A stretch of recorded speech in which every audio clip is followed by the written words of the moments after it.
যুক্তরাষ্ট্রের ক্যালিফোর্নিয়া অঙ্গরাজ্যের লস অ্যাঞ্জেলেসে ছড়িয়ে পড়েছে অনিয়ন্ত্রিত আগুন।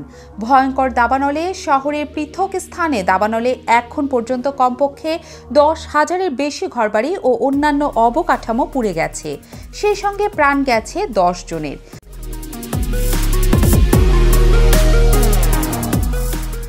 ইটন এলাকা থেকে আগুনের সূত্রপাত ঘটে, এরপর আরও কয়েকটি এলাকায় ছড়িয়ে পড়লে এটি নিয়ন্ত্রণের বাইরে চলে যায়।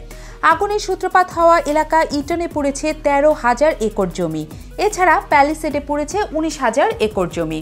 লস অ্যাঞ্জেলেসে ভয়ঙ্কর দাবানলে পুড়ে গেছে শত শত বাড়িঘর। তবে প্রাথমিকভাবে আগুন কিভাবে লাগলো তা নিয়ে ধোঁয়াশা দেখা দিয়েছে। ন্যাশনাল ফায়ার প্রোটেকশন অ্যাসোসিয়েশনের মতে যুক্তরাষ্ট্রে আগুনের সবচেয়ে সাধারণ উৎস হল বজ্রপাত। তবে তদন্তকারীরা এবারের আগুনের পেছনে বজ্রপাতকে কারণ মানতে নারাজ। এপি বলছে, পূর্ব লস অ্যাঞ্জেলেসের ইটন, প্যালিসেড কিংবা আশেপাশের ভূখণ্ডে বজ্রপাতের কোনো খবর পাওয়া যায়নি। দেশটিতে দাবানলের আরও দুটি সাধারণ কারণের মধ্যে রয়েছে ইচ্ছাকৃতভাবে আগুন লাগানো এবং ইউটিলিটি লাইন থেকে ছড়িয়ে পড়া আগুন। তবে এখন পর্যন্ত ইচ্ছাকৃতভাবে অগ্নিসংযোগের কোনো আনুষ্ঠানিক ইঙ্গিত পাওয়া যায়নি বলে জানিয়েছেন এপি। সেই সঙ্গে ইউটিলিটি লাইনগুলোকেও কারণ হিসেবে চিহ্নিত করা হয়নি।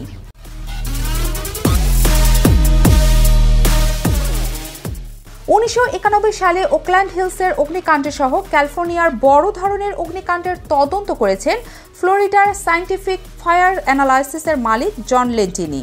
তিনি বলেন, আগুনের আকার এবং পরিধির কারণ সবসময় একই থাকে। একসময় ছোট অগ্নিকাণ্ড, পরে বড় আকার ধারণ। 2017 সালের ক্যালিফোর্নিয়ার থমাস ফায়ার নামক দাবানলের রাজ্যের ইতিহাসে বৃহত্তম ক্ষতি হয়েছিল। তদন্তে দেখা গিয়েছিল দক্ষিণ ক্যালিফোর্নিয়া এডিসনের বিদ্যুৎ লাইন থেকে ছড়িয়ে পড়েছিল এই আগুন।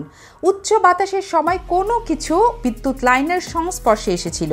সেই দাবানলে 1140 বর্গ কিলোমিটারেরও বেশি পুড়ে যায়।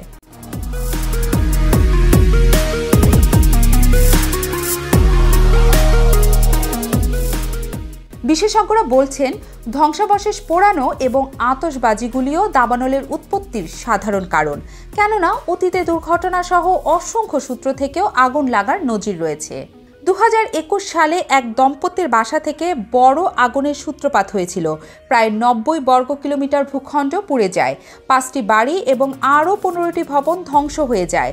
চার্লি মর্টন নামে একজন দমকল কর্মীর প্রাণও গিয়েছিল। এদিকে ইটন এবং প্যালিসেডের দাবানল নিয়ন্ত্রণহীনভাবে এখনও চলে যাচ্ছে। বাতাস স্তব্ধ হলেও আগুনের লেলিহান শিখা মাইলের পর মাইল শুকনো ভূদৃশ্যের মধ্য দিয়ে চলে গেছে।